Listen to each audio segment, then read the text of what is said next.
Today we are diving into a documentary-style story that at first glance looks like a classic catfish case, but it turns out much darker. For over 2 years, a mother secretly bullied her own daughter online, while the community... Today we are diving into a documentary-style story that at first glance looks like a classic...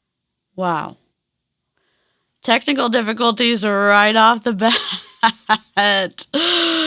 While the community blamed other kids, this isn't just a story about deception. It's about control, manipulation, and how toxic family dynamics can echo the same patterns we see in cults, high control groups, and even MLMs.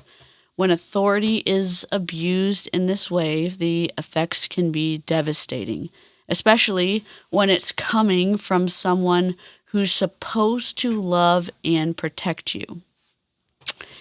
Rippity rip to that. Sorry about that. Technical difficulties. Are we surprised? I'm certainly not. I'll be right back with the disclaimer. Where is it? We don't know. Hello, I'll be right back.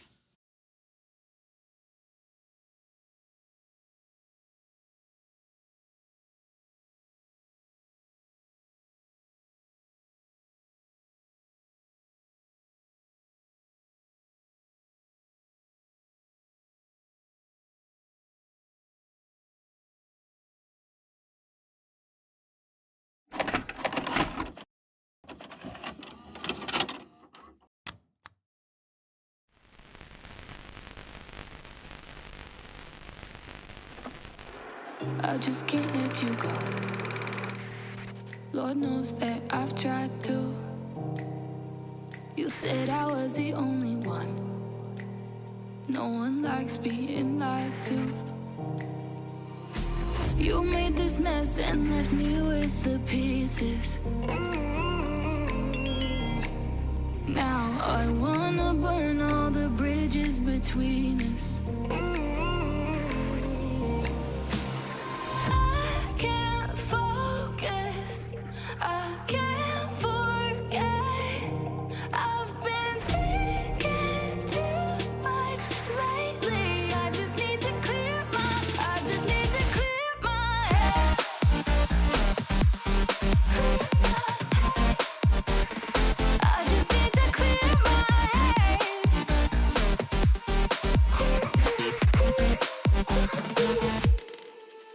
I've been stuck on your memory, but it's not like I need it. And we may have some history, but we don't have to repeat it. Now I'm gonna burn all the bridges between us. We love it. Also, my cup was in the way the whole time, but that's okay. Before we get into today's topic, I want to give a quick little disclaimer. This video will discuss themes of online bullying, manipulation, and parental abuse. Please take care of yourself while watching and step away if you need to. Hello, I'm DC, your autistic MLM dropout. Welcome back to the channel. Our squirrels, our neurokin, new viewers, and returning viewers. Hello, howdy, hey. I want to say, I don't know. I don't even know. I don't even know what this is going to be, but buckle up. Buckle up. Grab your lint rollers, grab your kazoos, grab your snacks. It's going to be a wild ride.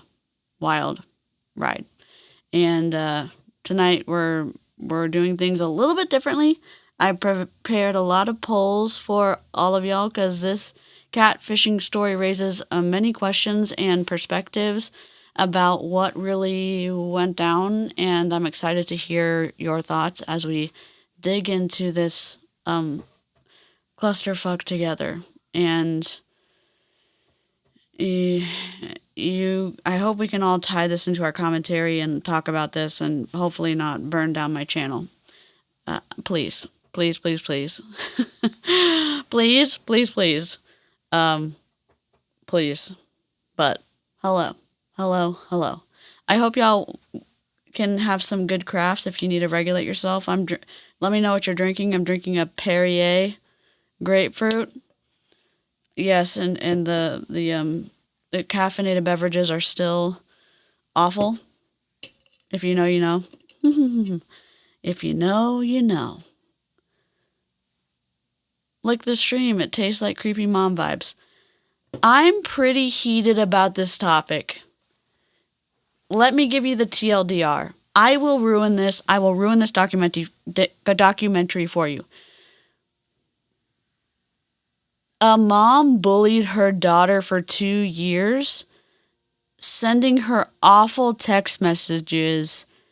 Think of the worst things that somebody could send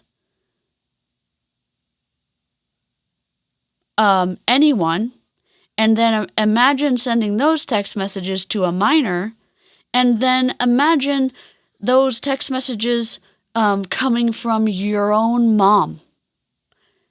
And then imagine someone blaming other kids for sending those messages, and that is what the documentary is about. And at the very end of the documentary, the mom, the FBI finally finds the IP address, or finally finds the digital footprint that it's the mom of the daughter who's been bullying this girl for 2 years. This girl has been in mental distress for 2 years because of her own mother. I'm hot about this topic. I am not a mom, but I am a child. And my parents are, I have very good parents. They're delightful. And XCal has adopted many people in the chat. He used to stream with me a lot more. I'm in a smaller space. I'm trying to get the room bigger so we can stream together. But holy mother forking shirt balls. Before we start, let's just regulate ourselves. High and a low. If you're new here, we do a high and a low, not a positive and a negative. What's a high and a low that has happened for you in the last 24 hours? I'll go first. A high? I got a lot of stuff done today. Members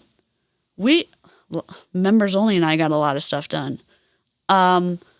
We got our boards done. So our sideboards for things to sit on for the stream room. We got our cord organization done. We have still not fixed the dirty audio, so apologies for that. We got a bunch of tool done. We bought the tool for the side. We didn't get that finished yet, but we got the hooks. We got the tool. XCal cut the board for us. Members only and I did take the spy gear out to do some live streaming in the stores, and that was fun. We cleaned some more. It's been delightful. What's my low been? What has my low been? Oh, I put new wheels. I would put new wheels on my chair too. That's a high. What has my low been? Oh, chronic pain. Been a rough week. So that's my high, that's my low. Why do we do that? Well, even if you're on the floor with your mental health, sometimes you can always find a high and a low. You can find it. You always can find it. Hi, got new makeup in the mail. Love that. Low, work is hard right now. I'm so sorry, Rachel. Lizzie, hi, took daughter and her girlfriend shopping for homecoming dresses. Low, got some back pain starting. Oh, I'm so sorry, Lizzie.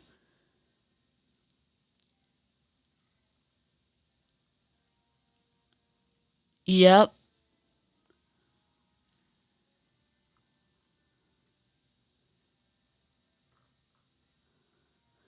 I'm on an all-day high. Our 14-year-old came home today, hugged me, and told me he was thankful to have me. Oh my God. If you have a teen, you know you don't get that often. Oh my God, I love that for you. My highs, I got a lot of work done in my showroom to prep for my Whatnot Live show tonight. Let's go. Let's go, Jackie. High, got a Sabrina Carpenter cup from Duncan for my daughter. Low, extended my trip away due to my dad's... Oh, Deanna, my dad's stage 4 cancer. I'm so sorry. High, paid off one medical bill. Rachel, let's go. Low, still waiting on a prescription for my son. I hate waiting for prescriptions. It's awful. Hugs to our chronic pain peeps in the chat.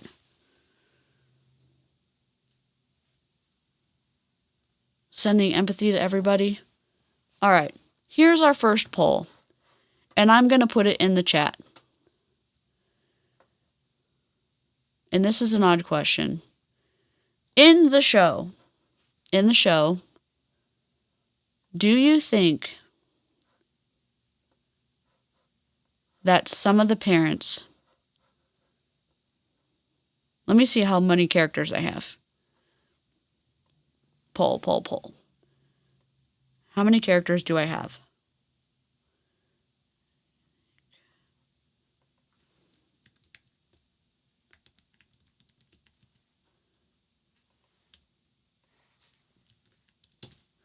Do you think some of the parents acted like cult leaders in their own homes?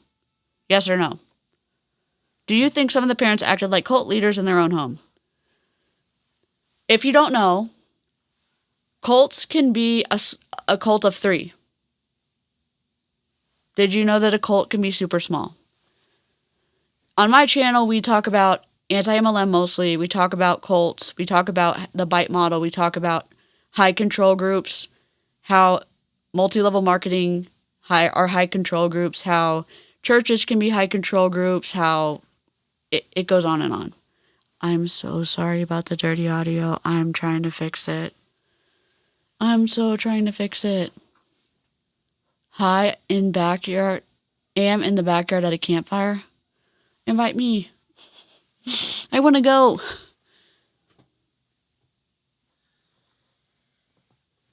Your kids hopefully will grow out of it. I grew out of it.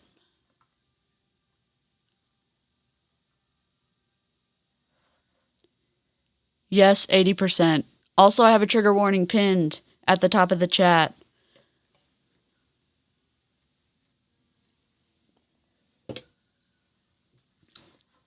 Brandy Lee, sending you lots of love. Brandy Lee's bunny floof passed away last night. Sending Brandy Lee lots of love.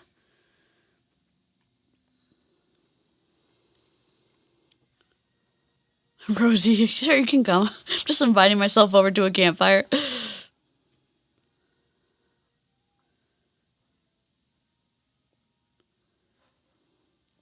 If you don't... Oh, I just changed my camera.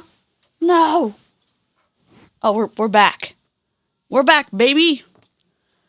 If you don't think... Now, let me know in the chat. If you have dissenting opinions... Spew them. If you agree, tell me why. Which family in the documentary do you think is the strongest case for the cult? I think it's the mom and the dad who thought the girl was the bully, the one for the whole year who thought it was the bully, the girl who had the brown hair, who was accused of being the bully that whole year. The long brown hair, who had to leave. Who was it? She was on the sports team. She didn't get along with Lauren. Her dad... Here, I'll find the picture. I have the picture on my computer. Here you go. No, that's not where it is.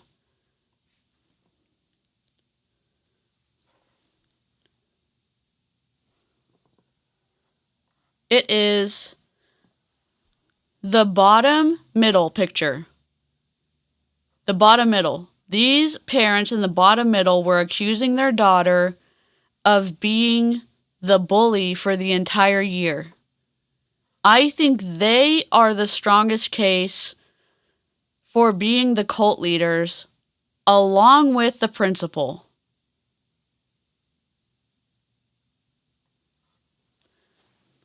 Not listening to their daughter, saying that it wasn't her. Chloe.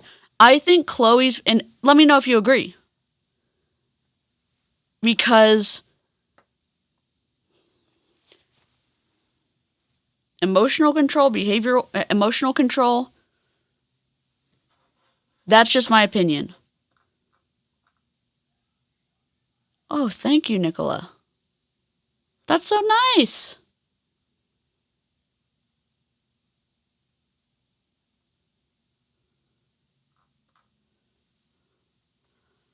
What do y'all think? Am I completely off base with that one? To have your parents not believe you and bring all, can you imagine your parents not believe you? Number one, you live in their home, you can't drive yet, you're essentially under their control, you eat what they give you, you have no money, you don't have a job, you're in sports, you're in school, they take you everywhere, and they're accusing you of being a bully.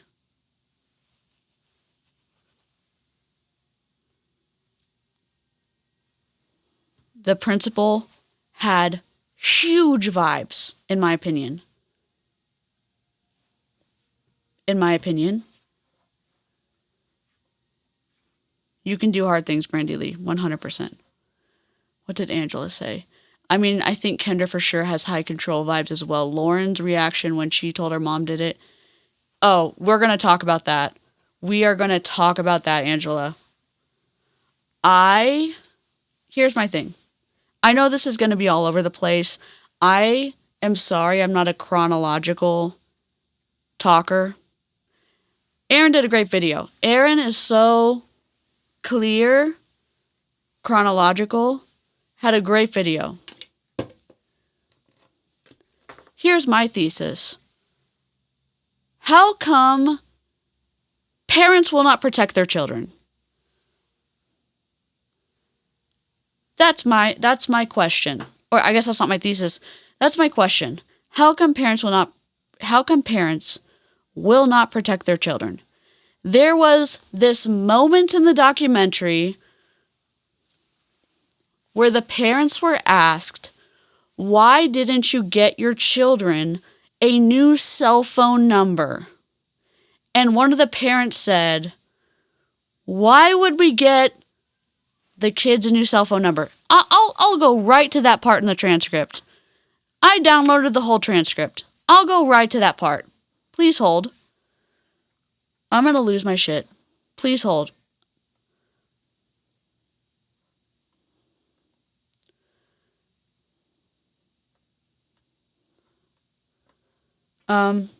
Find a cell phone.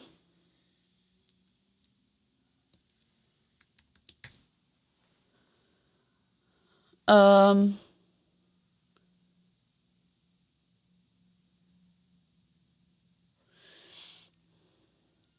we opening the doors to somebody who did so much damage? So we were not willing to give.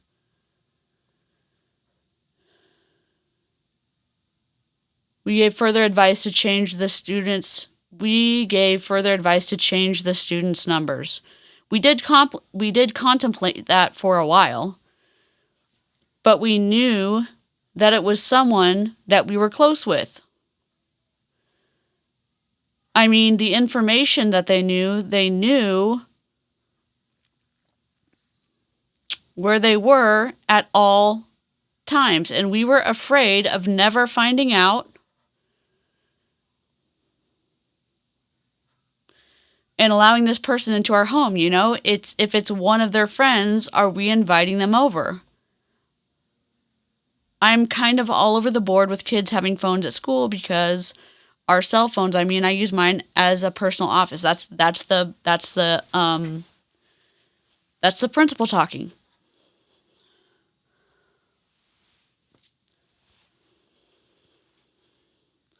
You take their cell phone, you keep it active, you keep that number active, you give your kids a new cell phone with a new number, and you tell your kids, do not give this number out to anyone.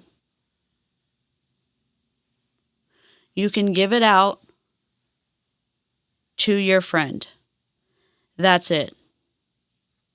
And when you don't get any text messages that are non-bullying, we can try somebody else. What do you mean? Okay, let's do the next. 83%. 83%. Okay, end poll. What do you mean as a parent you're not going to stop the bullying from continuing on? What creative solution is we're not going to stop the bullying from happening? Like, if you're a parent, here, next poll. Why would you have taken your child's cell phone away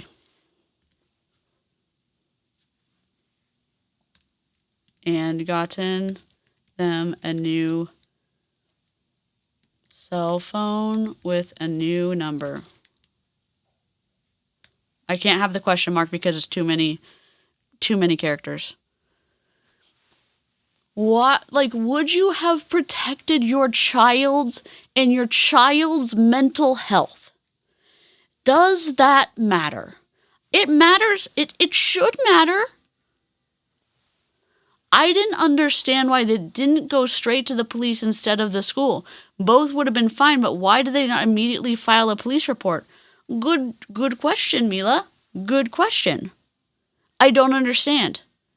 Here's another interesting part. Lauren comes home one day from school and she gets an awful text message, and she shows her dad, and her dad says, try not to make a big deal out of it. Just throw my electronics. Just throw my phone across the room. Just, I don't know, break something expensive. How do you feel about that? How does that make you feel?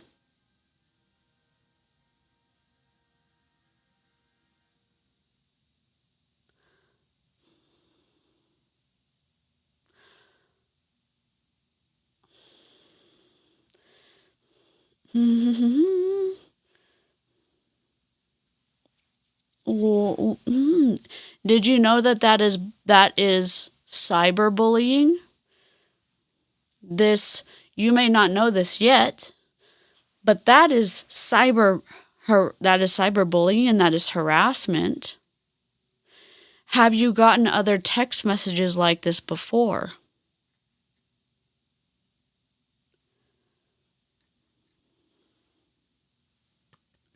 You didn't do anything wrong. I'm glad that you showed me these. You deserve to be protected. Your mental health matters. What? At every stage, generations, what you learn as a kid, everybody's different. Everyone's journey in understanding mental health, I get it. Maybe he doesn't know. I'm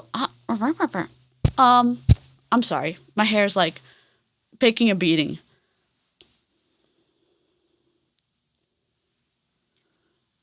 I get it. Everyone learns differently.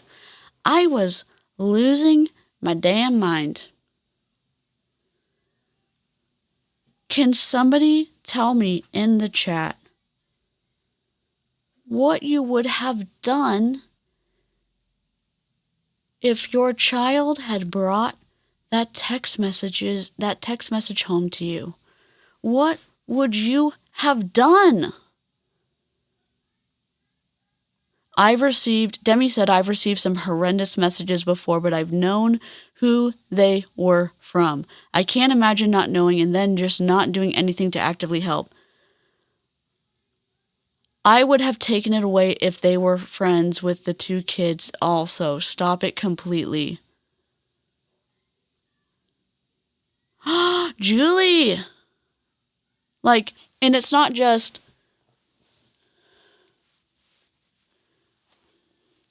I get it. Like, your cell phone has so much stuff on it. I can see how maybe a kid would panic about taking it away. Your mental health is so important. Someone has infiltrated it, and it is my job as a parent. This is just me. I haven't had the privilege to have a kid. I probably will never be able to have kids. This is what I would imagine saying if I were able to have a kid. And I don't know. Your mental health is important to me. And you may not be able to reconcile this decision. I'm the parent, and I have to make hard decisions, and your mental health matters to me. Your mental health is important just as much as your physical health is important. We're going to be able to get you a new phone. You're going to still be able to connect with your friends. You're still going to be able to have your apps on here, on your new phone. You're going to have a new number. You're still going to be able to connect with people you know. You're not going to be cut off. But you're not going to be targeted by this person who's bullying you and targeting you and harassing you. And I'm going to stand between the person who's attacking you electronically. That's what I'm here for. I'm going to protect you. And so I'm going to take your phone until we can figure out a solution where you're protected from this person. Why did none of the parents do that? Why didn't the principal do that? Oh my God. Like, why didn't the parents do that? Pay for the numbers. Oh my God, pay for the numbers.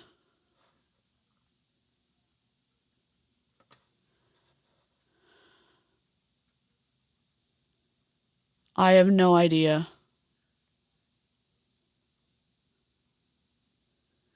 Yeah, they're young. They're young. Okay, next poll.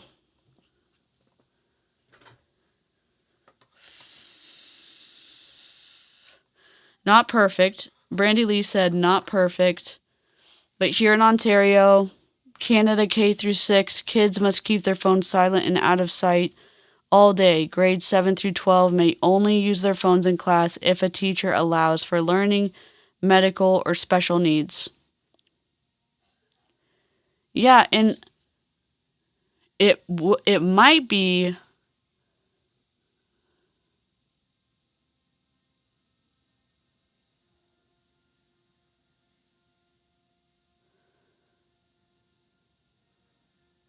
Yeah, I mean, and again, learning how to have self-control with phones is super important. It's something important to learn how to do, for sure. I would rather you learn how to interact with an electronic device. We're going to have them for the rest of our lives. 100%. I get that. This is a special situation where kids are getting 40, 50, 60, 100 texts a day with disgusting, awful text messages. They're disgusting. They're disgusting for an adult. Can you think about it? They're to a minor.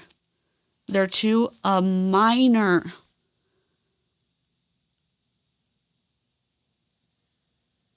They're telling someone to unalive themselves.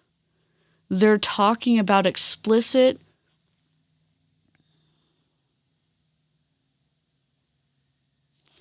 physical contact in the most lewd way to a minor about this person to the boyfriend, to the boyfriend of the girlfriend. And it ends up where there's so much harassment that it breaks up the relationship. And you can say all day, oh, well, they made the decision to break up.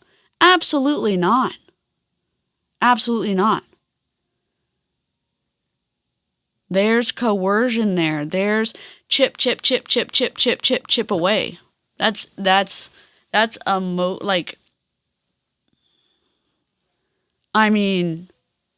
day after day after day, minute after minute after minute. The mom said she was texting sometimes for 8 hours a day. Can you think about that for a second?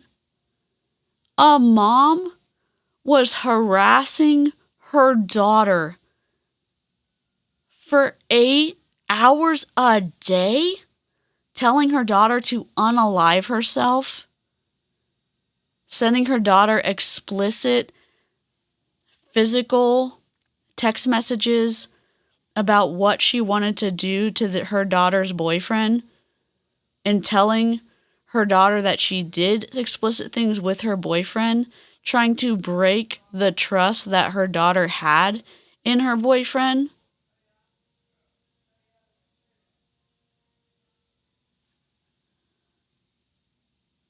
Can you imagine if you had a daughter, if you have a daughter who's 14, or if your mom said that to you when you were 14 to tell you to unalive yourself? And then you actually played the victim when someone was interviewing you in a documentary, and then tried to make it seem like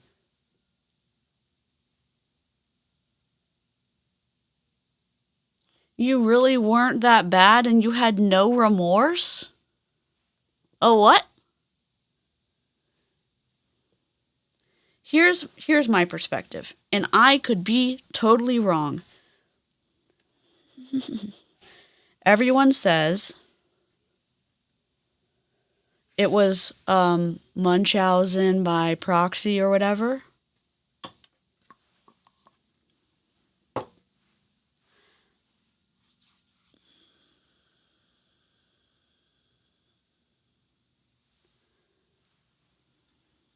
I think it was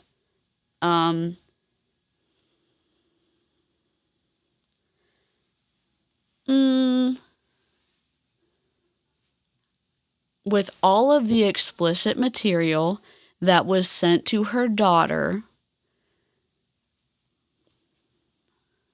And I'm not anybody, I'm just a commentary channel. With all of the explicit material and all the things that came out at the end of the movie about all of the things that she was doing to groom the boyfriend of her daughter, I would say, in my opinion, PEDO adjacent. Be very careful with what you say in the chat, because my channel can get slapped. Everyone says Munchausen by proxy or whatever it's called. I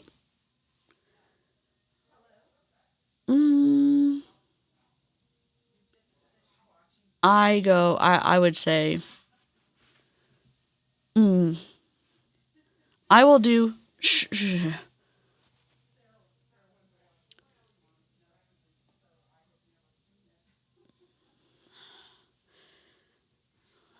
if I would, why are maybe they cut it out. Maybe they cut out the footage in the movie where the parents lost their shit when they found out that Kendra was grooming their child.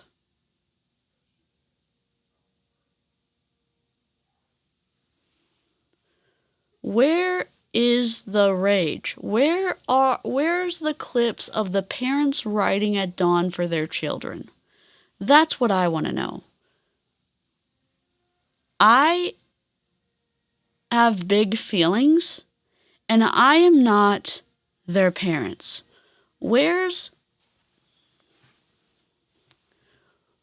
the parents? Where are the parents out there who are enraged with how their children are being treated?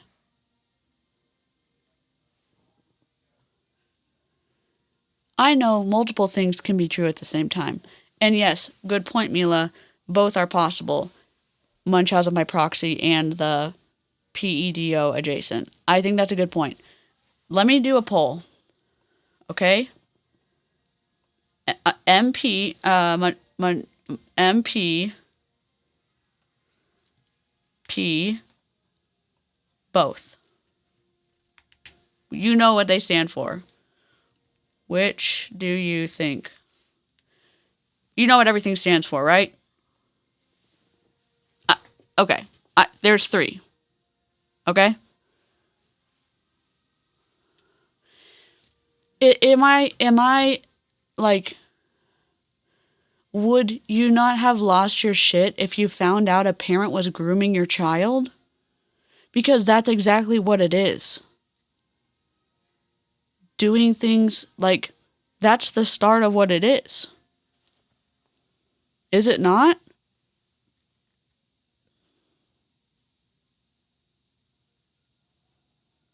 I know it is. I'm not needing to ask a question. That's the start of grooming. I think, and this is my opinion, that Munchausen by proxy is the easy packaged answer for Kendra to look the best she possibly can in a documentary, because the interviewer gave soft balls, in my opinion, when she was interviewing her, in my opinion, because there were a lot of, it seemed like, when I watched it a second time, where the interviewer would say something like this, and Kendra would go, "Oh yeah," and then would grab onto that and carry on with that idea, in my opinion. It didn't seem like the interviewer was letting Kendra talk. It seemed like Kendra was hiding behind the ideas that the interviewer was offering, in my opinion. And Kendra was not remorseful. Kendra did not apologize. Kendra basically, in my opinion, said she did what she did because of what happened to her as a child. She did what she did, and it wasn't that bad because her daughter wasn't really harmed by what she said, because she knew that it didn't really, she knew when her daughter got home that it didn't really mess with her, or it didn't really impact her that much. She equated what she did to someone speeding.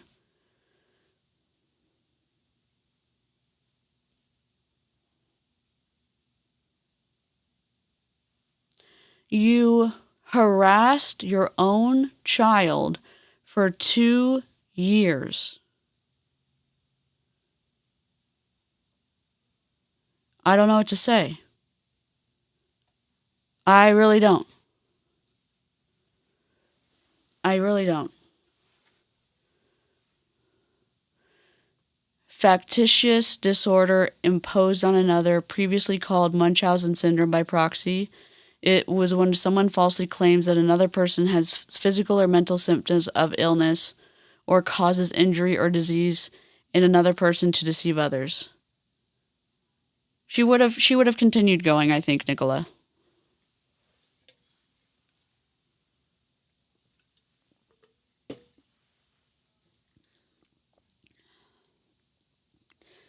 It's not a mistake. And I don't think she was sorry when she talked in court, in my opinion.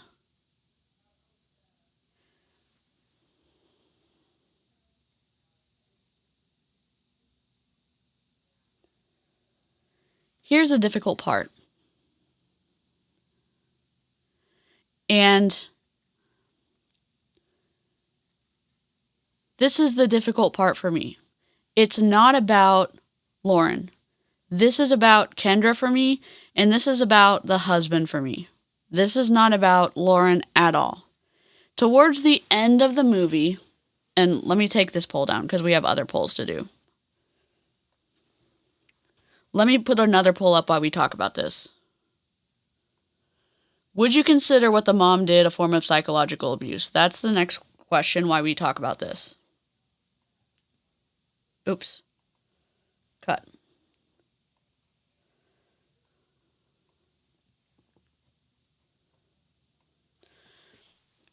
Towards the end of the movie, Kendra is in the house. The police knock on the door, and Kendra is caught. And you can see the guilt on Kendra's face. And they ask where her second phone is. That's the phone that she's doing all the shit on. And Lauren comes in because they asked for Lauren to come in. They ask for the husband to come home. The police go outside to talk to the husband. They tell him that Kendra has been the one harassing his daughter, and he focuses on the fact that Kendra has not had a job, and he focuses on the fact that she hasn't had either of her jobs. That's confusing to me. So he goes inside, and Kendra has kind of wrapped herself around her daughter. That is what is, I hyper-focused on that. And nothing against Lauren. I'm not talking about Lauren at all. I'm talking about Kendra. And the dad comes in, and he's focusing on Kendra lying about the job. That she got let go from both of them. And Kendra has continued to wrap herself around her daughter. Why is he focused on the jobs and not focused on standing between his wife and his daughter? Is it that he doesn't want to start an altercation and they end up in jail? Is it that he's processing and shocked and doesn't know what to do? Yes, he has called her parents to come get her because they need time apart, and he's containing his rage. What do y'all think? She genuinely thought she could get away with it, that she was smarter than the FBI, ridiculous and disgusting. Yeah. I think from the dad's point of view, it's just he's learning all at once. Let me ask you this.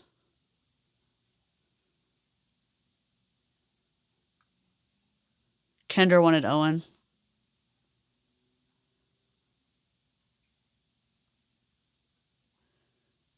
She was sorry she got exposed. Would? Yes, exactly, Demi. I get that. And that may be how the daughter... Yeah. I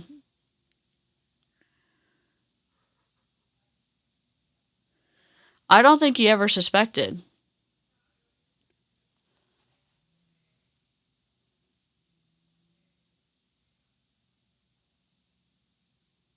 I mean, I was gut punched and it wasn't even my wife and kid. I'd end up in jail to keep someone unsafe away from my child. Like, and again, I know everyone has a different worldview than me. I expect,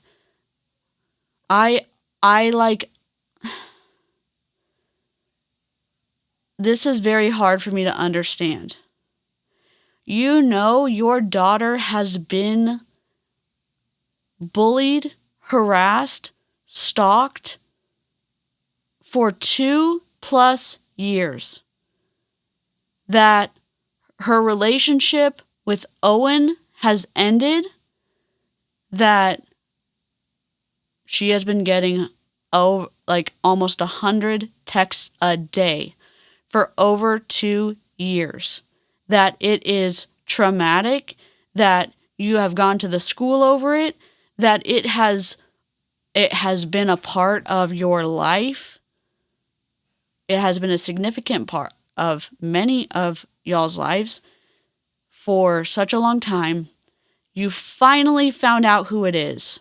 It's your wife. And then you come in and you see your wife draped over your daughter. You see your daughter, the one who's hurt. You see your wife, the one who has hurt your daughter, draped over your kid. Why do you not ride at dawn for your kid and say, you don't get to touch my kid?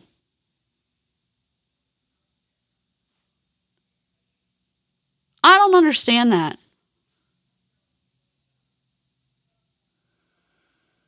I just don't get it. I really don't.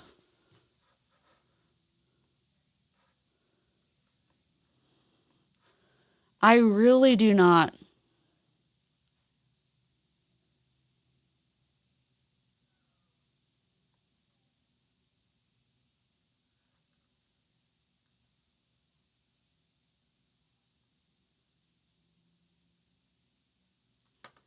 I don't.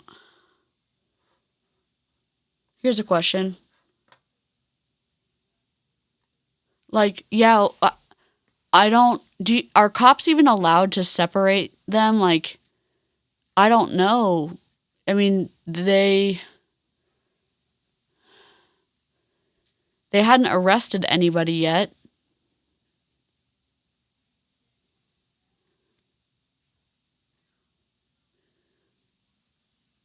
That's true. I'm just trying to understand. I know y'all are trying to understand too.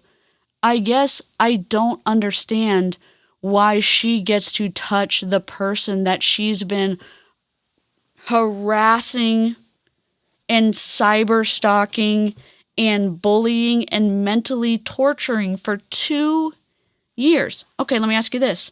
If it had been a guy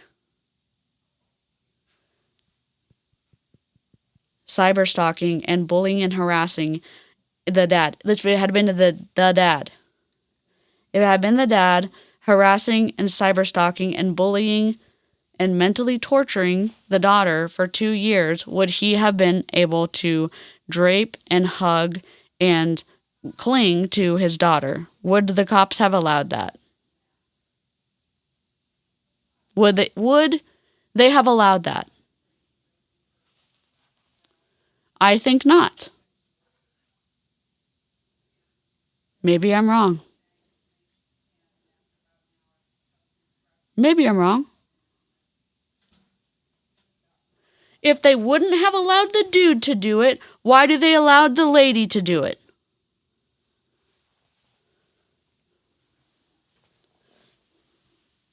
That's my frustration. That's one of my frustrations.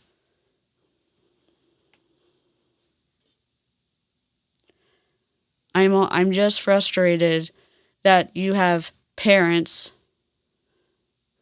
Why aren't the parents writing it down for their kids?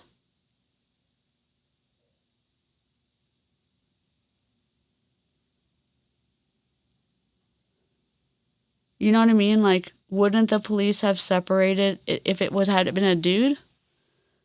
Okay, if it had been a stranger,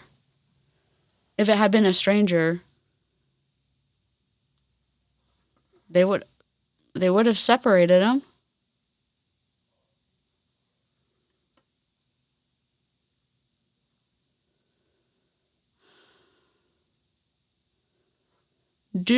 Like,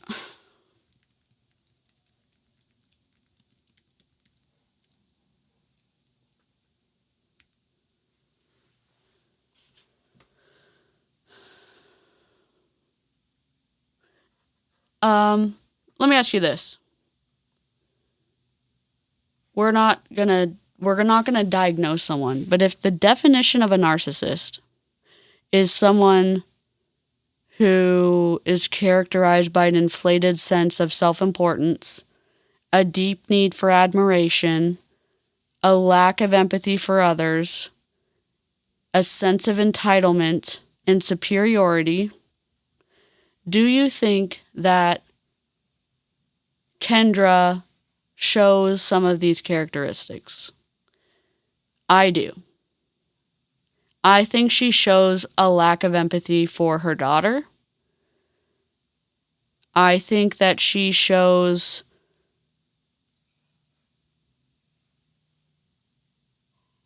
I think she shows some of these.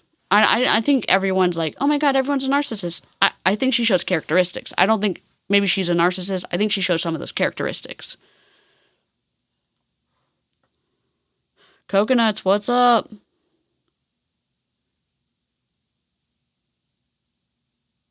Interesting, Chrissy.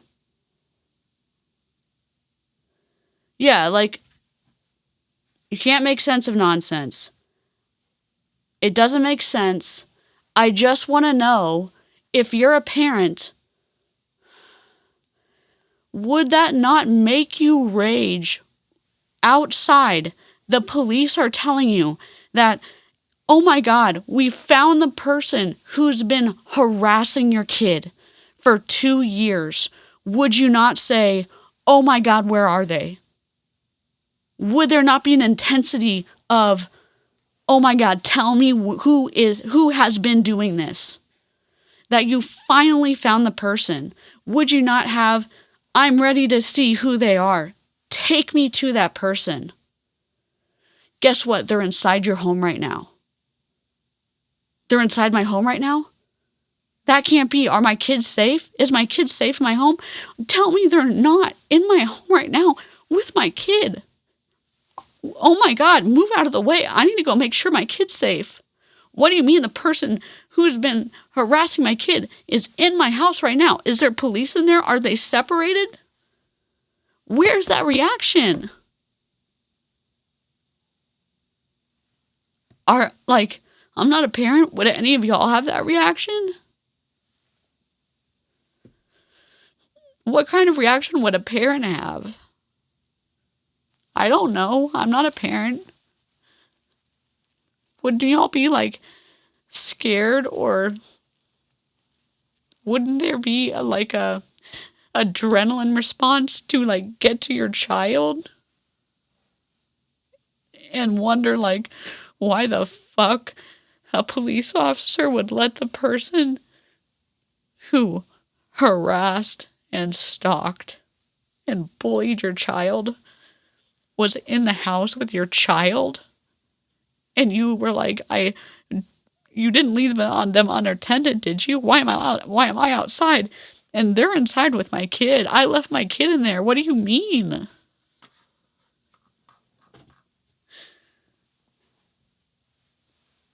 And you would probably like push the officer out of the way and run into the house. And the dad just out there going, what do you mean my wife doesn't have a job? What the fuck?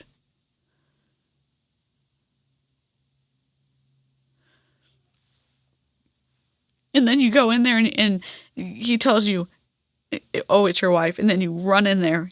Why wouldn't you run in there? And you see your wife hugging your kid. And you'd go and you'd separate them. What do you mean?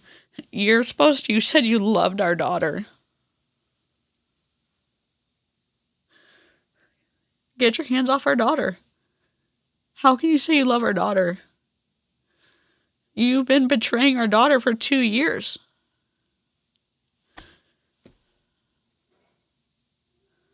Like, I don't understand.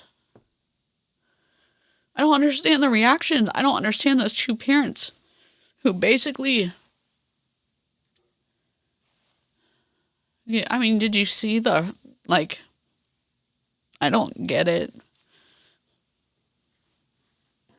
I just don't understand.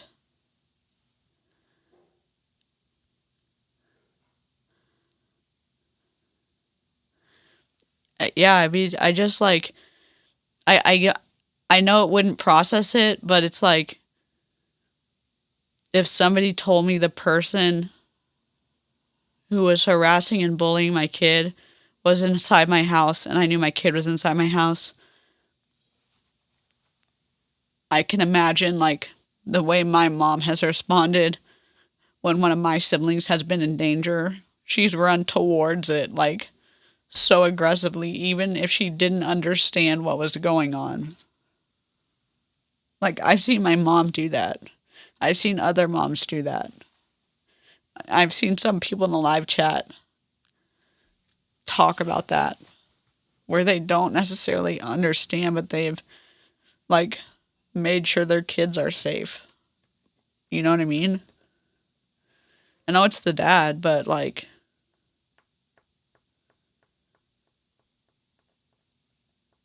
it's just strange. It feels strange to me. It just feels really strange. I'm sorry I'm crying over the same thing. My brain is stuck on a hamster wheel.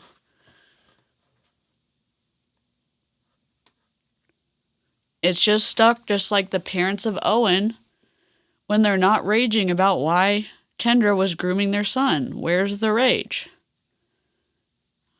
Their son could have easily been a victim of Kendra. Where's the rage?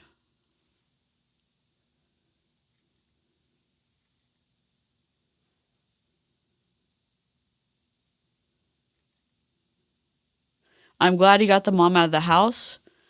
I'm glad that he didn't hurt her. I'm just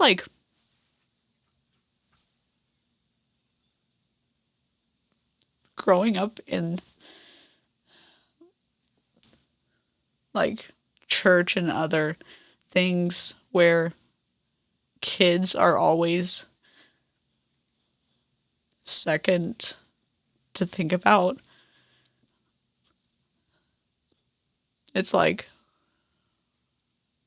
when are kids going to be the first thing to be protected? You know? Okay, great, the mom didn't get hurt. She got to go to her parents' house, but the girl had to continue to be touched by the mom until the parents came to pick up the mom. Why does the girl continue to have to be touched by the mom?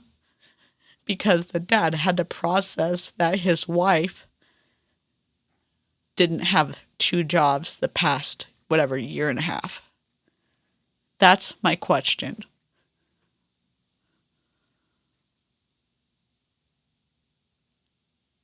I'm sorry that I'm crying. I know crying is regulatory. I know that's upsetting to some of y'all. That's my question.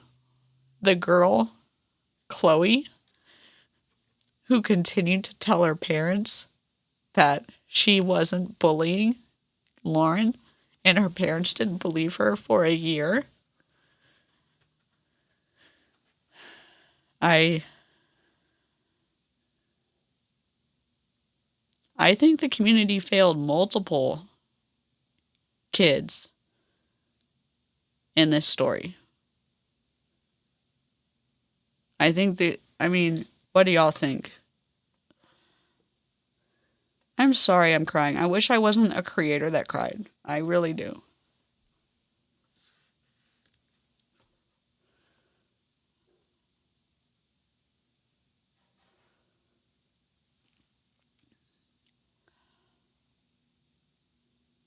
I know, but like,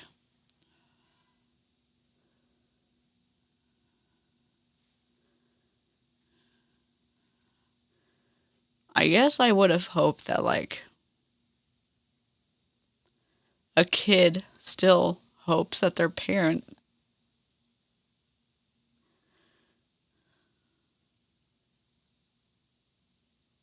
like I remember hoping like my parents still would ride for me. I still remember that. My siblings have talked to me about the same thing. Yeah, I think Lauren finished high school there. From what I remember.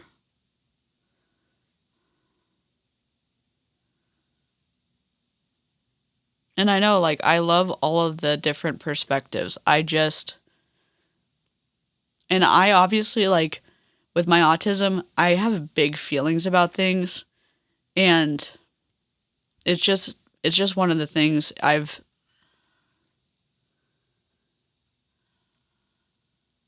it's what got me kicked out of outpatient. Don't, like, take it with a grain of salt.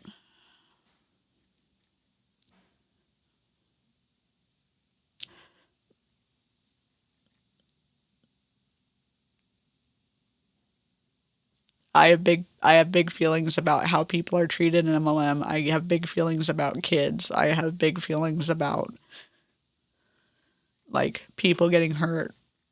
So for me, I'm trying to learn that crying is neutral, but I also know that it's upsetting to some people in my community, so I'm not trying to upset people.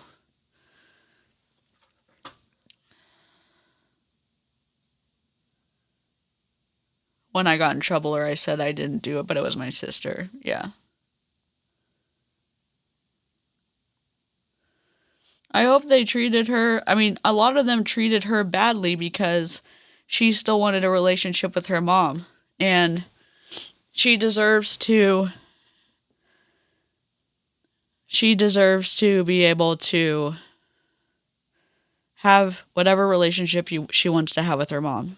And as she grows and her brain continues to develop, and with therapy, maybe she still wants a relationship with her mom, and children's brains cope, and their brain will protect itself how it wants to.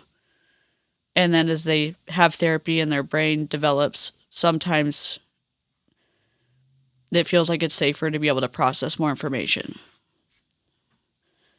And she has a closer relationship with her dad now, but she has been shamed a lot online and in her community for wanting to have a relationship with her mom. She is not allowed to see her mom, which I think is healthy. She still wants to see her mom. And I'm not going to shame her on my channel, and I'm not going to host that kind of conversation in my live chat because she's still a minor. And that's her decision. So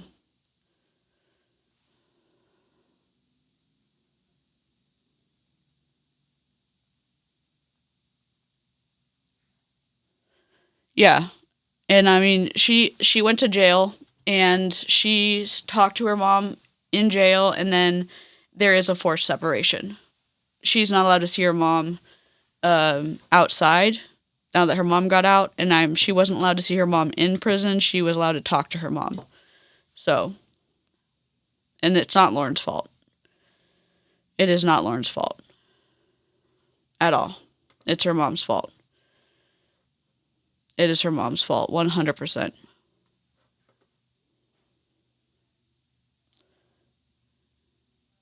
Let's talk about the principal. I think the principal handled this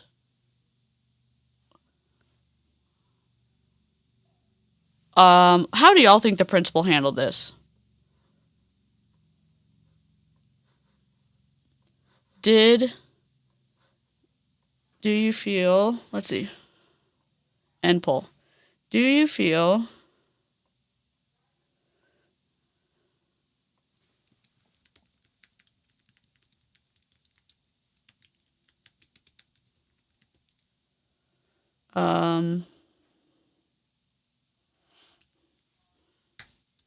this situation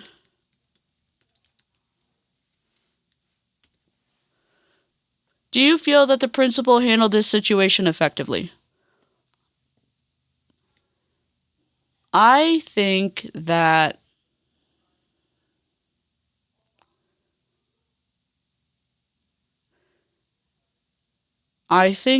he could have said, let's bring in the FBI immediately.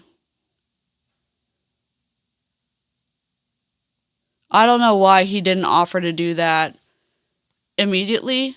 I think that, I don't know what he, I mean, there was like 300 pages of text messages already. The principal would 100% say boys will be boys in a situation. If a situation occurred on his campus. Did anyone work in a school in the chat? Yeah, anyone in the chat work in a school?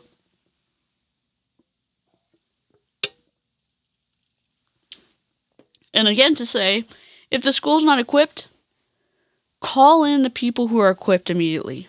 It's not embarrassing. Because kids matter. Their mental health matters. If you can't effectively handle a problem, call in the people sooner rather than later who can do it. The FBI handle these types of crimes, and it is a crime. And the thing is, unfortunately, with all of the GUN situations going on, and because this conversation in the chat is so heavy, I don't want to dip into the GUN conversation. I think phones can't be banned because having phones allows kids to be able to contact help fast. Since people in Congress can't get their shit together. Do you know what I mean? Does that make sense? And maybe it wasn't his call, but you can call anyone can call the FBI. He could have called the FBI. I think he absolutely, here, let's look. Can a principal of a school call the FBI if there are potential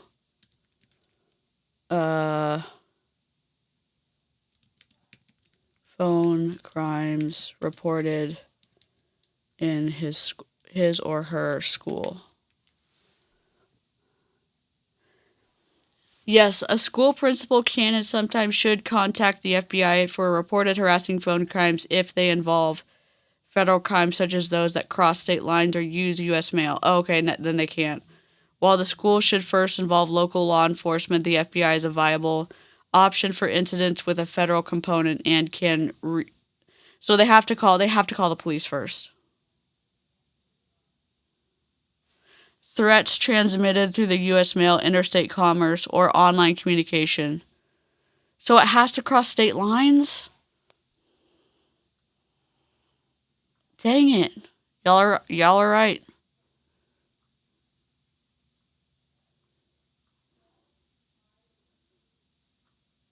Shit. So what do you do?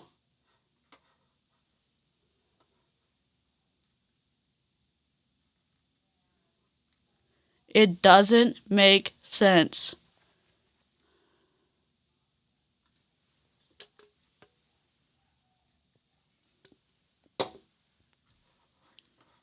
All right, how are we voting? 86%. So for the no people, why don't you think the community failed the daughter? No shame. Why don't you think the community failed the daughter? He's a mandatory reporter. So do we think that he waited to... Here, let's end this. Do you think... Sorry, there's so many polls. I like knowing what y'all think. Do you think that the principal waited too long to report the harassing text messages? Do y'all like the polls, or are they too annoying? I just like knowing what y'all think. Not only did the principal fail, the sheriff waited way too long to call. Do you think it was because they're embarrassed that they can't solve it fast enough, or that they can't solve it at all? Yes, they can call the FBI. However, if the local PD is active on the case, they may not take it up. Oh. If the phone number is in a different state, then the FBI will get it involved. It happened to my friend. Someone from a neighboring state texted her horrible things, and she was able to get the FBI involved. Oh, okay. Interesting.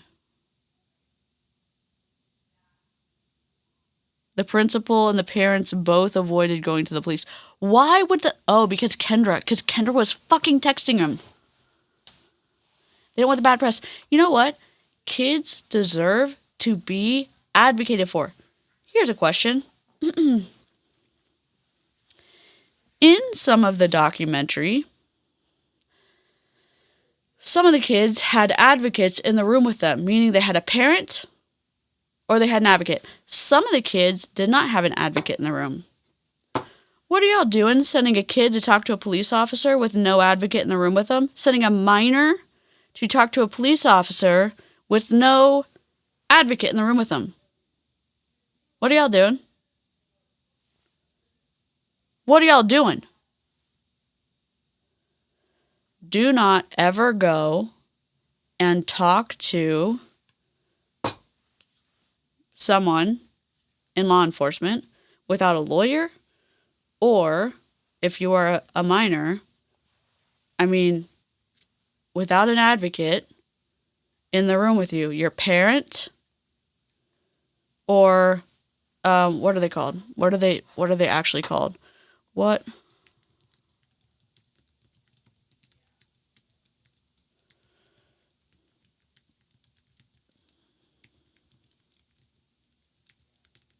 I don't remember what they're called.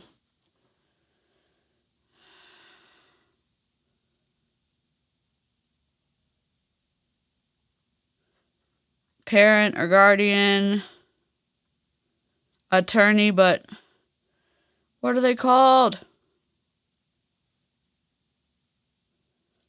An advocate, but a guardian ad litem, but it's called something else.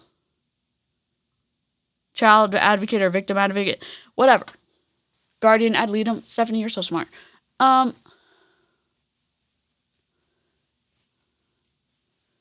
There was one, but maybe the other one was off camera. Anyways, just from me to you. Just from me to your kids. Just remind them. Just remind them. Guardian ad litem. Okay. Oh, we have a new video. Okay, 25 months. Are we ready? We have a new video. We have a new song. Are we ready?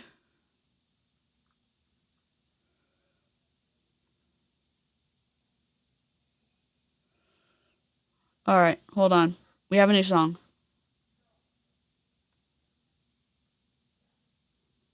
Oh, no, this is wrong. Hold on. No.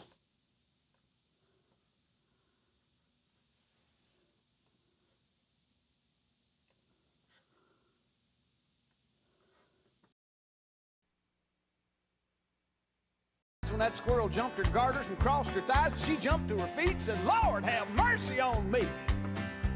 As that squirrel made laps inside her dress, she began to cry and then to confess to sins and make a sailor blush with shame. She told of gossip and church dissension, but the thing that got the most attention was when she talked about her love life. And then she started naming names the day the squirrel went berserk in the first self-righteous church in that sleepy little town of Pascagoula. It was a fight for survival that broke out in revival. They were jumping pews and shouting hallelujah. 7 deacons and the pastor got saved, and $25,000 was raised, and 50 volunteered for missions in the Congo on the spot. And even without an invitation, there were at least 500 rededications, and we all got rebaptized whether we needed it or not. Now you've heard the Bible story, I guess, how he parted the waters for Moses to pass. Oh, the miracles God has wrought in this old world. The one I'll remember till my dying day is how he put that church back on the narrow way with a half-crazed Mississippi squirrel.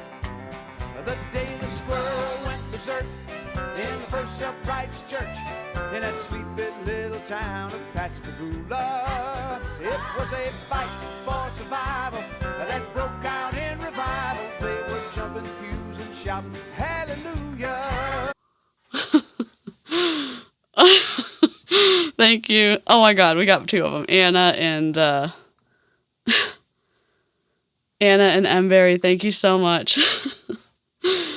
I don't know if we're gonna get demonetized for that, but I was trying to find the right spot. We haven't edited it down for the right spot, but thank you. That's our 25. That's our 25-month new song. So Al remembers this. We're trying to get the inappropriate, not the non. I wasn't trying to be blasphemous. It's the squirrel song. Yeah, but thank you. That was a little lighthearted part. Thank you so much. I very much appreciate it. Our little golden acorns. All right, let's end this poll.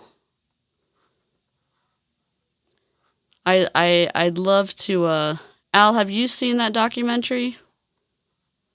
Let's see. Oh, let's ask this question. Do you think you should, Al? Oops. Cut. Start a poll. Do you think that schools are equipped to handle hidden family ABUSE? Also, October 1st will be 4 years. Let's go, Mberry. 4 years sober. That's amazing. Do you think that schools are equipped to handle hidden family ABUSE? And if you don't, let me know in the chat, what do you think would be something that could help them? You remember that video on regular rotation? That's cool.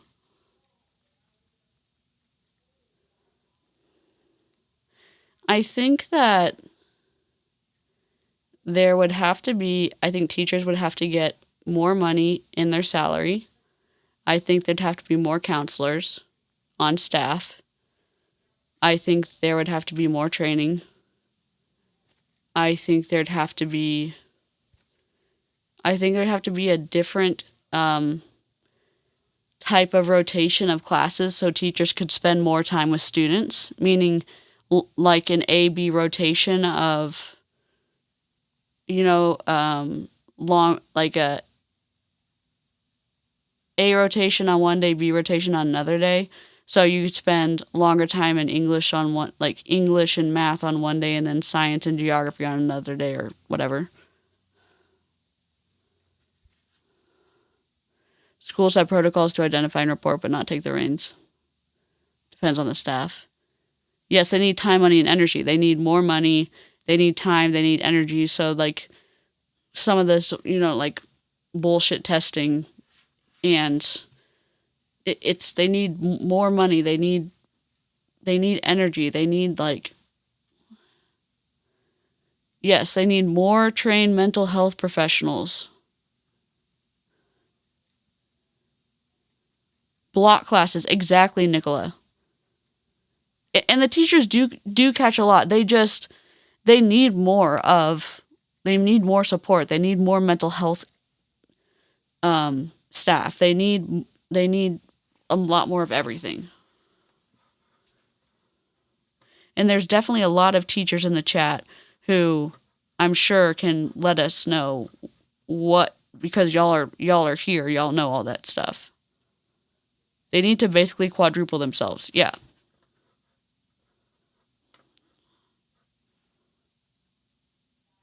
Exactly.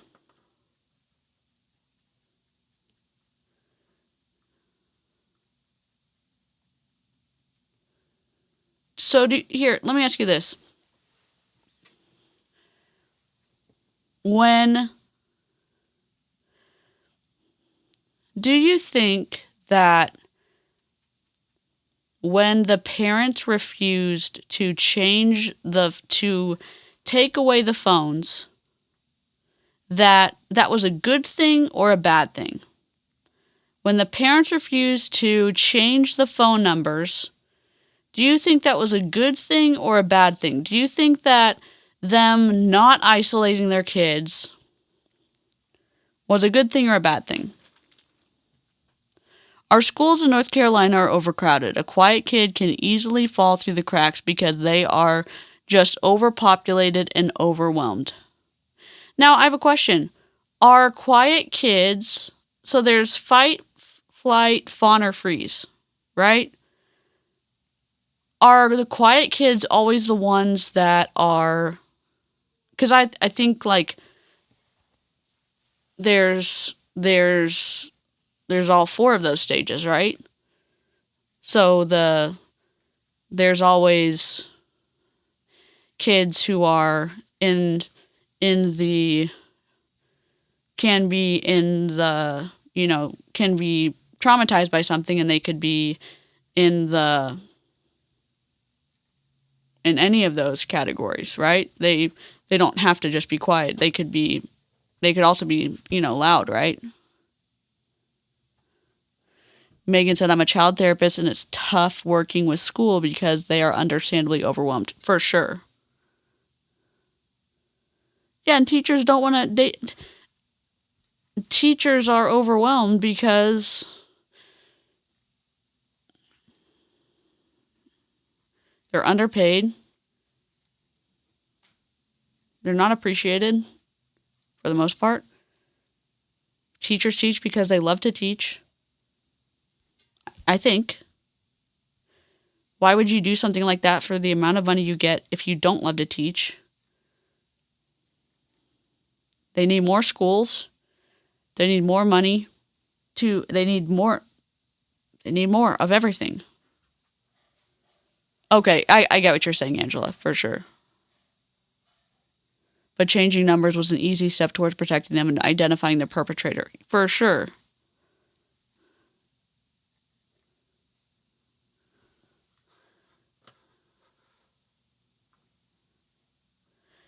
It was an easy yes, like protect your... We asked so much of our teachers with so little support. And I know there's additional schools, where teachers are the ones having to pay for things like toilet paper and their own like copy paper and like things that, and there's teachers who are making Amazon wish lists because they literally don't have the supplies they need to run their classroom that the schools should be paying for, and the schools get embarrassed, and so they tell the teachers you can't have an Amazon wish list, and they make them take it down. And it's like, what are you doing? The teachers need this stuff. The parents will pay for it, and the school's embarrassed, and they make the teachers take it down. I'm like, what is wrong? What is wrong here? What's going on? All right.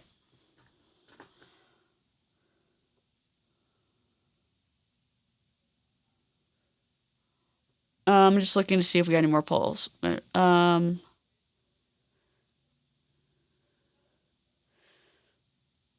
me ask you a question.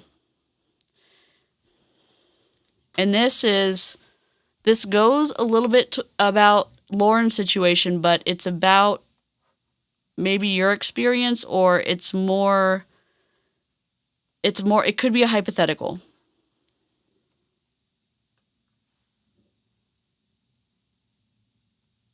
My daughter's school requires a $90 payment for supplies at the start of the school year. Yeah, I like Hannah's, I really like Hannah Alonso's videos. I really like Kiki Chanel's videos too. Kind of the commentary on social stuff. Yeah, I mean, we have to do like school supplies. Or when I was going to school, we did school supplies for art. And like we brought stuff for history as well. Here's another poll. Here's the question. If you found out that your parent was behind years of bullying, could you forgive them? And I know there's a lot, and maybe replay crew, I know that there are situations where your parents have done things to you that maybe have ended your relationship with them, or they've done things where it's been hard, but you have kind of formed some sort of relationship after the fact. But that's my question. Could you forgive them? Start the poll.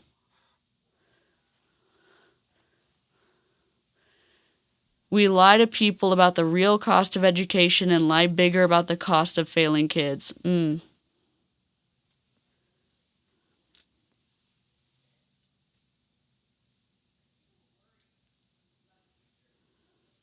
My answer is already no. My sister did that to me, and I ended up cutting off contact with her for my own well-being. Good for you. I clicked the wrong button. That's okay.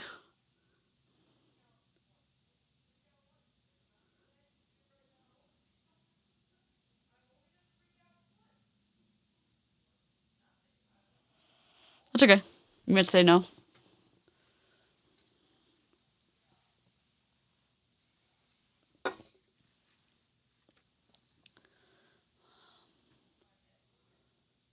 Preserve and promote your emotional well-being.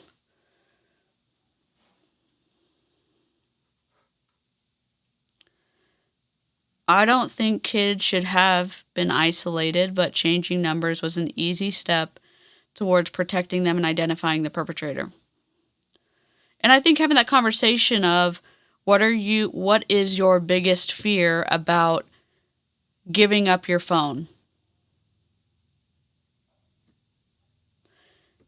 And then going through and meeting them halfway on some of their fears. Some of their fears are you're going to be able to overcome them because it's not going to be an issue, you know?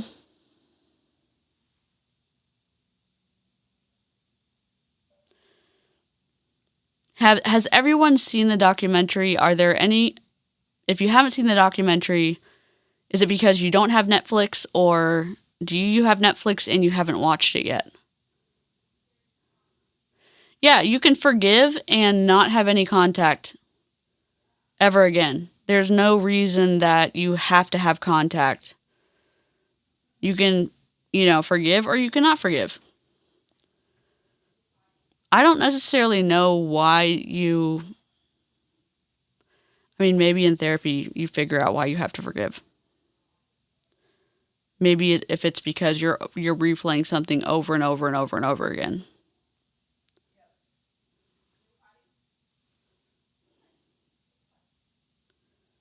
I think Lauren has forgiven her mom, and a lot of people don't understand that.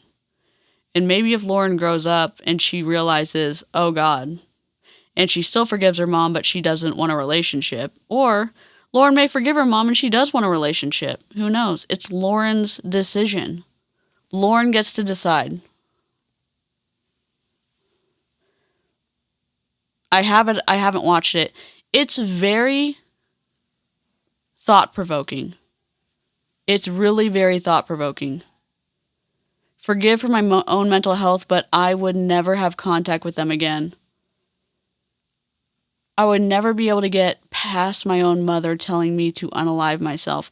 Yeah. So in the documentary, they have the text messages typing on screen as the clips of the conversations, the interviews will talk, the conversations will end, then text messages will go on the screen. They have the book of the text messages is like 5 to 6 inches thick, and it's wild. It really is wild. E. Russell, welcome to Squirrels. Let's go. Welcome to Illyria. Oh, we have a video. Welcome to Illyria. I forgot. We've upgraded to the visual sound bites. Welcome to Illyria. Where's my sound bite? Horatio Gold, headmaster. So very pleased to meet you. So very, very pleased. Hello, sir. Heard you wanted to see me. I'd like to say welcome. Welcome to Illyria. Welcome, welcome, welcome, welcome, welcome, welcome, welcome, welcome, welcome, welcome to Illyria. I just wanted to have you in to say welcome. Welcome, E. Russell. This is gonna be, yeah. My parents cannot watch stuff like that. The stuff about kids. They cannot. They can't watch the Ruby Frankie stuff. They cannot watch the stuff about this. They cannot watch stuff about kids. They literally cannot. Oh, here's the Discord link. We will watch, like, if I'm ever doing a... Oops. If I'm ever doing a, like, live stream on a documentary, I try to watch the documentary in Discord. So we watched this documentary last Sunday. So if I do another documentary rage session, we will watch it in Discord. So if you're a member, we will watch it in Discord. Will I plan out, like, in advance? Maybe not. Probably not, but I will let y'all know. Here's the Discord link. This is Nightbot. Nightbot sometimes puts links in, too much, but Nightbot tries to be helpful, and sometimes Nightbot is not helpful, so we slap Nightbot, but here is the Discord link. Hello, Savannah.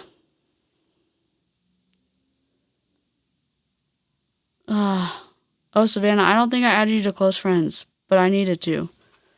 But we did spy sessions in stores today. Okay. I think we raged. I don't know. I thought this was going to be more insightful, but I just cried a lot. Oh, let me ask y'all this. Parents, here we go. Another poll. Let me ask the parents this. Should parents have unrestricted access to your children's devices, i.e. cell phones? Or do y'all Do y'all have a relationship where you quote unquote trust your children? My parents never checked our phones, but I was of the generation where we had flip phones, and I got one when I was 16 when I started driving. And I had to pay my parents for my text messages. So,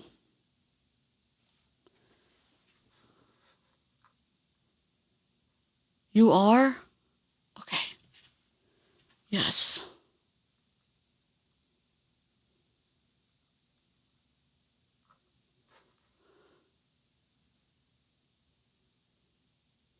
In most cases, yes, I don't trust other people.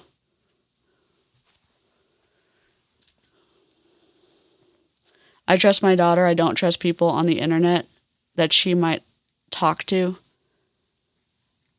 So do y'all have conversations about people on the internet that they may be untrustworthy?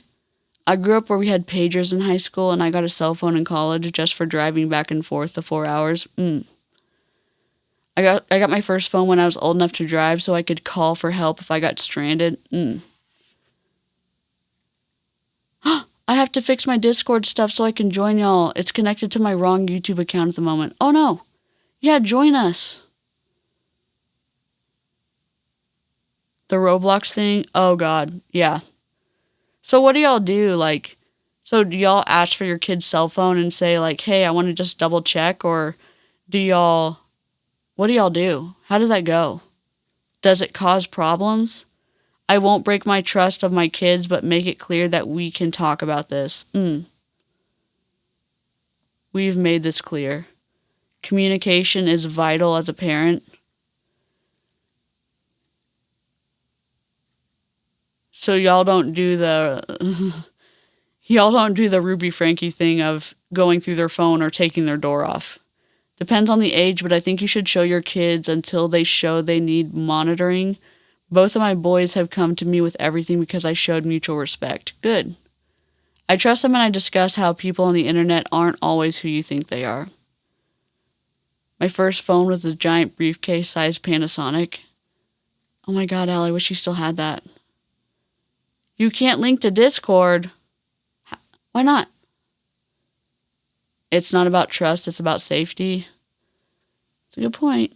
So do you check cell phones? My oldest is 10. He's begging for a phone. I can't do it. I'm not ready. That's fair.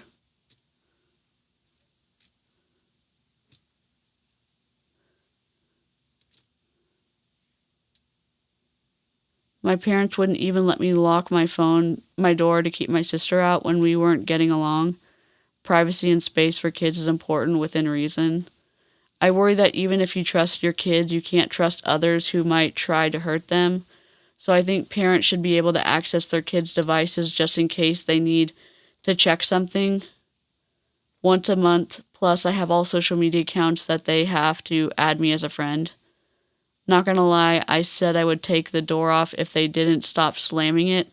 My husband lost a finger in a door slam. Oh god, that's awful.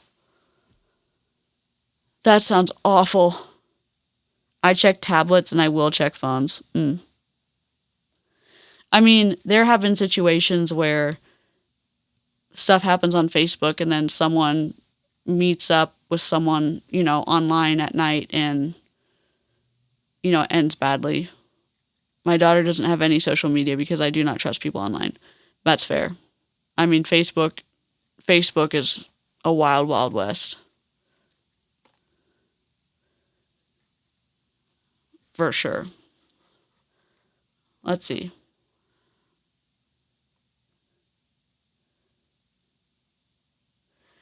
Do you think, last question. Do you think that the kids were wrongly targeted in this situation since since Kendra was the one that was the catfish? Like that the kids were the ones that were targeted early on without any evidence. Here, let me do a poll. I don't know how to write that. Oh, where's Jessica when I need her? Do you think... Oops. Paul. Do you think...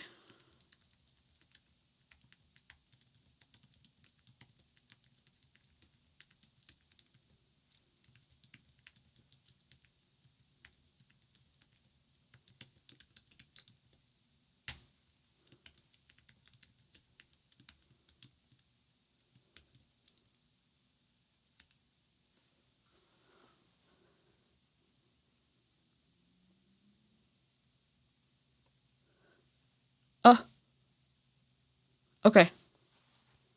They were the most likely suspects. Why do you think they were the most likely suspects? Because they went to school with... Because Lauren was a high school student?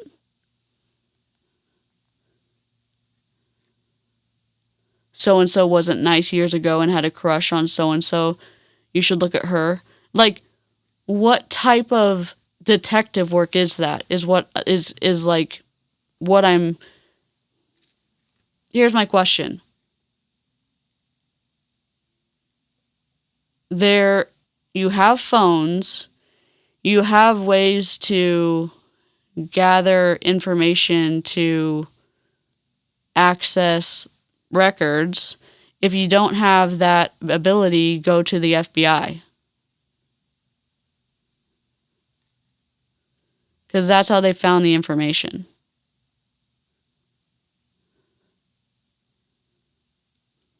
I mean, that's all I'm saying. Any of the parents, Kendra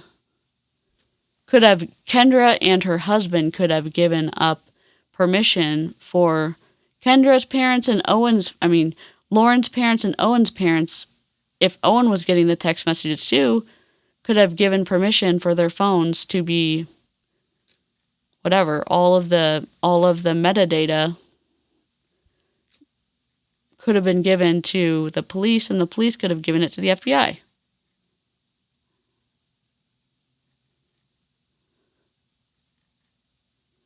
Didn't Kendra point the finger at a student? Yes. Where one person is not acting in good faith but pretending they are? Yep. I think the investigation should have been beyond just the kids, but because they went to school instead of the police, everyone assumed it was a kid. Yes, and Kendra...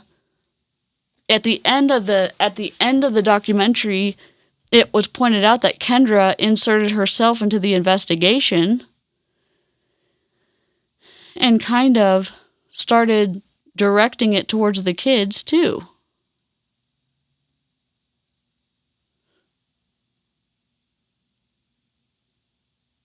Would that not have been suspicious to the police? Okay, here's a question. That seems like it should always be suspicious.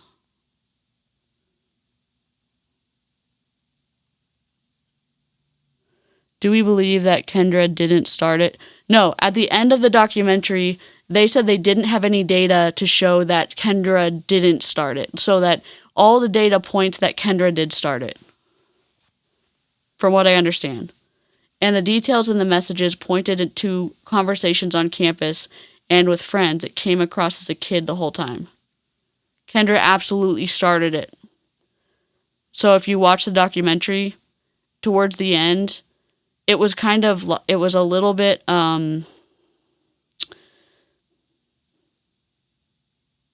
it wasn't really highlighted, but the guy said that they don't have any data to show that she didn't start it. She definitely started it. So she lied. She's a lying liar who lies. She has no remorse. To have no remorse and then to show that you are kind of remorseful, to have no remorse, to know your daughter's going to watch this and to have no remorse towards what you said to your daughter, to tell your daughter to unalive yourself so many times, and then to say, oh, well, I knew my daughter wasn't going to unalive herself. Disgusting, slimy. Just evil, evil thing to say to your daughter. Come on, dude. Are you serious? 300 plus pages of text messages and the disgusting things that you said. And then she said, well, I wasn't really talking about my daughter. I was more really talking about myself. And that was a layup from the interviewer, because the interviewer said, well, do you really think that you were talking about your daughter, or do you think that you were really talking about yourself? And then she played off what the interviewer was saying. If you go back and watch the documentary, there were so many layups. There were so many like softballs from the interviewer, because Kendra played off so many things that the interviewer said. Kendra didn't actually tell the truth. Kendra, in my opinion, didn't actually say anything meaningful. The interviewer didn't like the silence because Kendra wasn't going to say anything, in my opinion, truthful. So the interviewer filled the silence, and then Kendra played off and created some kind of story. If you go back and watch it, listen to that part. Listen to those parts. People don't like being silent, and the interviewer didn't like being silent. And if you listen, because Kendra likes to lie, she will make up stories. And she made up stories in those interviews. And then she played the victim. In my opinion. Sorry, I'm playing with my hair. I'm super nervous. It really is, if you go back and watch it. If you just go back and forward to the end where she is talking about how she was really talking about herself being anorexic.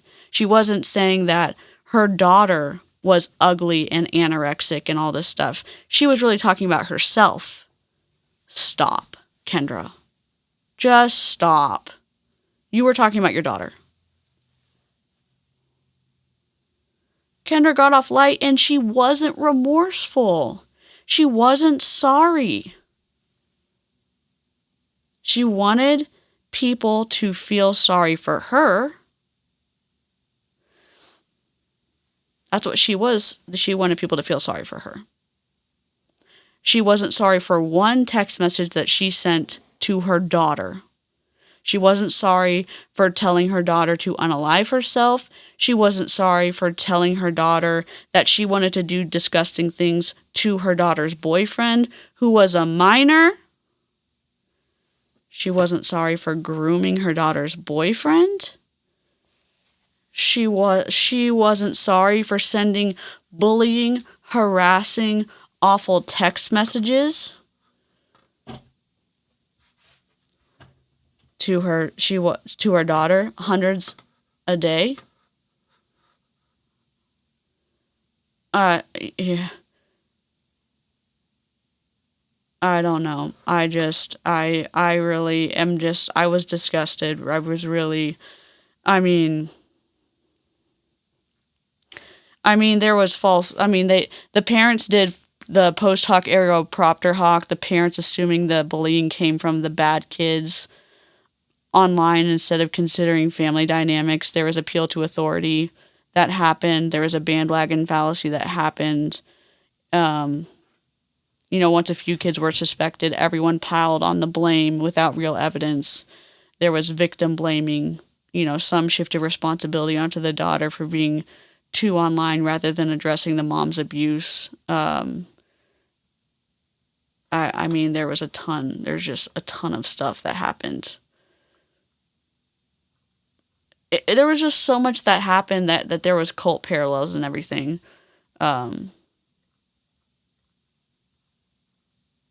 In this, there was like cult high control group stuff that happened that was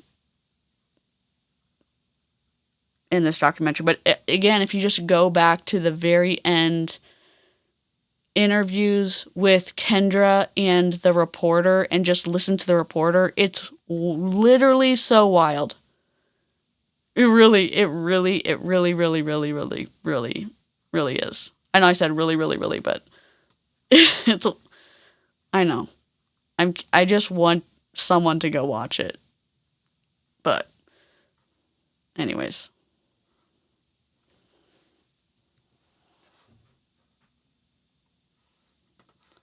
And she wasn't working the jobs they thought she had. The husband should have known about a paycheck. I bet she had done the pay stuff for all of the time, and that she had done well before, and so he wasn't thinking about it. You know what I mean? But I'd give it to y'all if you wanted it. I wish I could just say, magical, like, y'all can have some. Yeah, so, I don't know. I guess that's where we'll wrap up tonight's discussion. I don't know. This story wasn't really just about catfishing. It was more about, it was also about, control, secrecy, and manipulation, and how that can destroy, like, trust, which it did, especially when it comes from someone who's supposed to protect you. A mom is supposed to protect her kid. A dad's supposed to protect her kid. Parents are supposed to protect their children. Whether it's cults, MLMs, or toxic family systems, the patterns are so similar. And the impact is lasting. And I don't know. Replay crew, I'd love to hear your thoughts. Do you think the mom... do you think the mom was more about control or cruelty? I thought it was more about, cruelty. I'm a good bean. Thank you. Drop your take in the comments after the stream. Because I go back and read. I try to comment, but you know how I am. I go on squirrel trails, and sometimes I get distracted, which y'all know. If you enjoyed tonight's discussion, make sure to hit the subscription or like button and ring the bell so you don't miss future streams. And of course, a big thank you to the squirrels and the Neurokin and all of you new and returning viewers. Thanks for hanging out tonight and sharing your perspectives and participating in all the polls. I hope they weren't annoying, but I did enjoy getting the different perspectives and seeing what y'all thought. I love the conversations. Take care of yourselves. Remember that we don't drink the Kool-Aid. We analyze the ingredients, and don't forget to hydrate and take your meds, and I'll see you later. Oh my God, where's my outro? Oh yeah, I don't have one. Bye.